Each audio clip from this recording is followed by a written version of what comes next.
Yang sini banjir, yang sono gempa, yang sono gunungnya bersalan, yang sono terus jadi seperti itu. Terus mau apa? Kembalilah kepada Allah Subhanahu wa taala.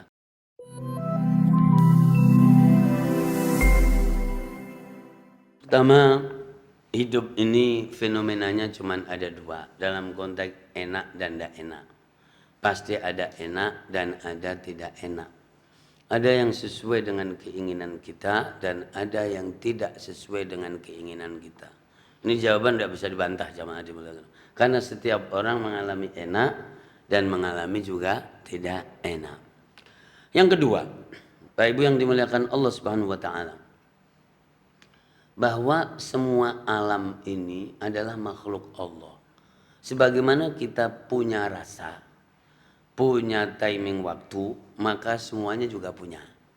Seperti umur dunia. Dunia itu sudah ada ketentuan umurnya berapa. Meskipun para ilmuwan pada berdiskusi, sebetulnya bagi Allah itu sudah selesai, ya kan? Clear, ya. Jadi begitu. Maka diantaranya jadi ila ajalim musamma, ada batas waktu. Di surat Fussilat surat 41 ayat 9 sampai ayat 12 adalah proses penciptaan alam semesta oleh Allah Subhanahu wa taala. Dan semuanya ada waktunya, dan matahari ada waktunya, bulan ada waktunya, garis edar semuanya ada waktunya. Makanya semua surat jadi pendek-pendek di juz 30. Idza syamsu kuwirat wa idzan nujumu kadarat wa idzal jibalu suyirat wa idzal 'isyaru 'attilat. Lautan adalah makhluk, awan itu adalah makhluk. Alam tara annallaha yuzji sahaba thumma yu'allifu bainahu thumma yaj'aluhu rukama fataral wadqa yakhruju min khilalihi. Ini di surat An-Nur, ya kan, surat 24, bahwa alam semuanya dan seterusnya. Jadi surat Al-Hajj surat 22 ayat yang ke-65. Alam tara annallaha sakhkhara lakum ma fil ardi wal fulka tajri fil bahri bi amri wa yumsiku as-samaa'a an taqa'a 'alal ardi illa bi, yang menahan, yang menundukkan apa yang ada di bumi bisa kita manfaatkan itu Allah. Ayam dipotongin setiap hari itu Allah yang nyiapin, jamaah dimuliakan Allah. Kemudian kapal-kapal itu teks Al-Quran tekstual, ya kan, perahu-perahu di laut, ya kan. Ya kalau lautnya nggak mau apa, ya. Nah kemudian Allah menahan langit. Jadi semua ini makhluk, Bapak Ibu. Kita makhluk, dia makhluk. Kita angop, begitu angop namanya, apa itu namanya itu? Menguap, mengaup, pokok menguap. At-tatha'ub, begitu. Memang nggak boleh bumi itu menguap gitu kemudian guncang. Idza zulzilatil ardu zilzalaha, semuanya ada, ya. Tekstual di dalam Al-Qur'anul Karim, ya kan. Langit juga begitu. Khalaqas samawati bighairi amadin tarawunaha. Surat Luqman, ya kan? Jadi Allah menciptakan langit begitu tinggi indah tapi tanpa tiang. Jadi ya sudah disebut-sebutkan. Dan itu silakan kalau ilmu pengetahuan itu masalah penelitian. Penelitian banyak, dari profesor banyak. Nah, duitnya jadi gede tunjangannya, tapi kadang-kadang ngomongnya ngaco, ya kan, jamaah dimuliakan Allah Subhanahu wa taala. Yang gini-gini ini jadi ilmiyatul Quran, keilmian Al-Quran clear, jamaah dimuliakan Allah Subhanahu wa taala. Dahsyat sekali bukan bagi orang awam, Bapak Ibu, bagi siapa saja tidak akan berkutik ketika sesuatu sudah terjadi. Allahu Akbar. Sekarang penelitian tentang jatuhnya Sriwijaya. Manfaatnya apa? Yo ada manfaatnya. Manfaatnya nanti jangan begitu lagi lah, kira-kira begitu kan. Tapi nyawa sudah hilang. Semuanya sudah hilang. Gitu loh jamaah dimuliakan Allah. Jadi manfaatnya bagi siapa saja adalah satu, menjaga loyalitas kita semuanya hanya kepada Allah. Mau orang awam, mau orang pinter, cuman itu. Yang kedua, menggunakan fursoh dan kesempatan ini, jangan ada yang nganggur. Karena nganggur itu memperberat hisab. Lagi ngapain? Nganggur, ya Allah. Siapa yang nyuruh kamu nganggur? Kan bisa berzikir, bisa berfikir. Fadhkurullaha qiyaman wa qu'udan wa ala junubikum. Orang yang banyak ruang yang nganggur dan kemudian umur yang nganggur, itu akan repot jawabnya di hadapan Allah Subhanahu wa taala. Begitu, karena ada ayat la tus'alunna yauma idzin 'anin na'im. Qiwamud, yang ketiga, qiwamud dunya ala arba'a. Jadi bahwa dunia ini berdiri tentu dengan 4 hal. Ada doanya orang miskin, orang lemah, ya kan, ada dermawannya orang kaya, ada ilmunya para ulama, dan ada adilnya para penguasa. Kalau 4 ini ada, maka kiamat nggak jadi jamaah dengan jumlah jadi yang cukup. Nah gitu, karena kalau jumlahnya nggak cukup, tetap kena hadis yang tadi. Nyambung nggak ini? Nah makanya itu salah satu rumus. Mau nggak kamu menunda kiamat? Mau, silahkan. Rumus ada. Jika kebaikan lebih dominan daripada kemaksiatan, maka janji Allah dalam hadis tidak akan terjadi kiamat kecuali dalam kondisi yang paling buruk dari kehidupan. La taqumus sa'atu illa ala syirarin nas. La taqumus sa'atu hatta la yuqal fil ardi Allah Allah. Ini hadis sahih Bukhari, Muslim loh jamaah.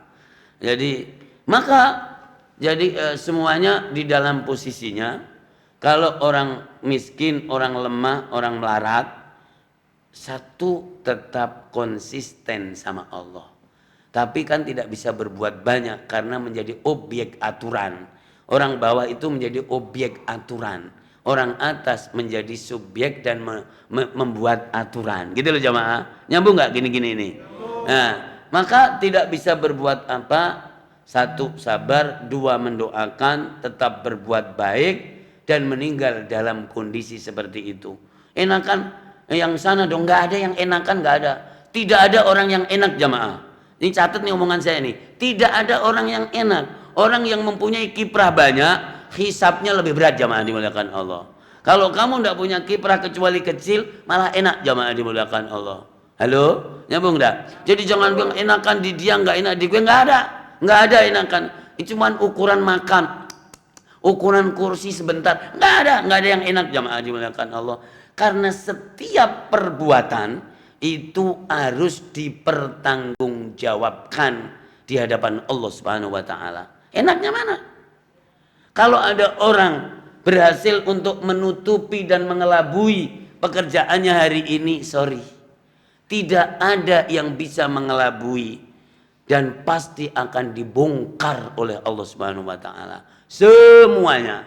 Makanya nggak usah meri-meri. Apa meri itu? Nggak usah iri, ya kan, nggak usah apa itu. Oh, itu loh yang ada di surat An-Nisa itu, ya kan? Ma faddalallahu bi ba'dakum ala ba'd, lirrijali nasibum mimma iktasabu walin nisa'i nasibum mimma iktasabun was'alullaha min enakan di dia nggak ada. Kalau misalnya ada orang dapat duit jadi banyak tapi nyelimet misalnya, nyelimet bansos misalnya, kelihatannya kan kayaknya sukses. Enggak jamaah, dibongkar oleh Allah Subhanahu wa taala nanti. Percaya deh. Kita ketemu aja nanti. Oh iya, ternyata dibongkar beneran. Enggak ada, itu cuman masalah ini aja. Jangan pernah merasa apapun indah. Hidup ini adalah indah. Hidup ini enak jamaah. Tapi aku kan orang kecil. Orang kecil itu malah enak jamaah. Hisabnya dikit kalau enggak nakal-nakal banget, ya kan? Makanya jadi orang kecil yang lurus, yang tulus, yang baik. Tapi kalau ada orang gede, sudah bagus, sudah hebat, sudah adil, ya memang masuk surganya juga duluan juga. ya memang begitu. Makanya semuanya cuma terkait dengan jadi apa yang kita berikan kepada Allah Subhanahu wa taala. Ruang sempit pasti berinya sedikit, tapi sedikit ini Surga itu bukan masalah banyak dan sedikit jamaah. Ada orang cuman menyebut nama Allah aja masuk surga. Enak kan nggak ngaji lama-lama. Ini ngaji panjang banget, nggak hafal-hafal, akalnya banyak, ngakalin orangnya juga lebih banyak jamaah dimuliakan Allah. Betul nggak nih? Pada nyambung nggak sih begini? Ya, jadi ini penting banget yang gini-gini ini jamaah. Jadi tapi kalau begitu mendingan saya jadi orang kecil. Loh ya nggak begitulah. Mendingan saya jadi orang ilmunya dikit. Orang pengen jadi orang bodoh, dosanya 2 kali jamaah dimuliakan Allah. Malah jadi repot. Udah ngaji aja, berusaha, kemudian diulang-ulang. Tapi kalau lupa, bilang aja sama Allah, saya juga udah mengulang-ulang ya Allah, tapi masih lupa. Ya kan begitu aja. Wa ma ansanihu illa syaitan. Ya. Jadi begitu. Jadi Bapak Ibu insya Allah jadi orang kecil, orang bawah, musibah. Yang kedua belum dijawab tadi musibah. Atau musibah itu apa sih? Hidup ini adalah musibah. Tidak ada hidup yang tidak musibah jamaah dimuliakan Allah. Coba baca surat Al-Anbiya ayat yang ke-35. Wa nabluukum bisyarri wal khairi fitnah. Aku uji kalian dengan keburukan dan dengan kebaikan. Kita aja ketika lagi baik, lagi sehat dikiranya tidak musibah. Itu musibah. Ya kan?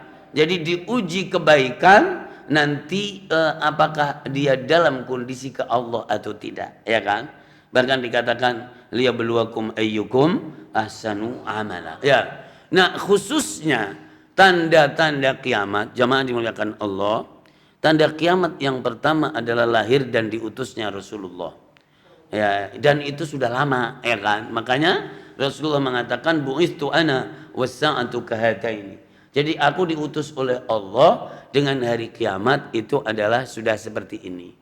Itu adalah tanda kiamat yang pertama dan kehadiran Rasulullah dinanti oleh alam semesta semuanya dan sudah datang. Dan Rasulullah langsung menjelaskan seluruh kejadian yang akan datang. Dan kata Rasulullah tekstual, tidak pakai jadi akal-akalan, yaitu jadi tanda kiamat itu seperti kalung, seperti asilk. Bila sudah rontok maka nerojol. Apa? Begitu apa itu namanya itu? Merujul ya kan. Yang sini banjir, yang sono gempa, yang sono gunungnya bersalan, yang sono tuh jadi seperti itu. Terus mau apa? Kembalilah kepada Allah Subhanahu wa taala. Karena gunung milik Allah, laut milik Allah, alam milik Allah, semuanya milik Allah. Ngeluh nggak nyelesain masalah jemaah dimuliakan Allah. Ya, pada rusak dong, pada mati. Semuanya kan rusak.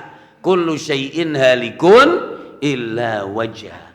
Nah maka kemudian cuman ada 2, hiduplah yang mulia atau ketika wafat sudah titiwancini maka pastikan permohonan kita harus husnul khotimah. Karena orang husnul khotimah, orang baik itu jadi langsung diperlihatkan surganya oleh Allah. Ketika orang sudah melihat surga, di situ disuruh milih. Kamu sudah melihat surgamu, mau balik di dunia tak hidupin atau enggak? Enggak. Tidak ada orang yang memilih hidup jamaah ketika sudah melihat surganya. Allahu Akbar. Nah gitu, makanya coba latihan melihat surga juga. Nah supaya tidak terlalu jadi jadi mencintai hidup yang penuh dengan tipu daya ini. Ini omongan Al-Quran bukan saya. Wala taghurrannakumul hayatud dunya wala yaghurrannakum billahil gharur.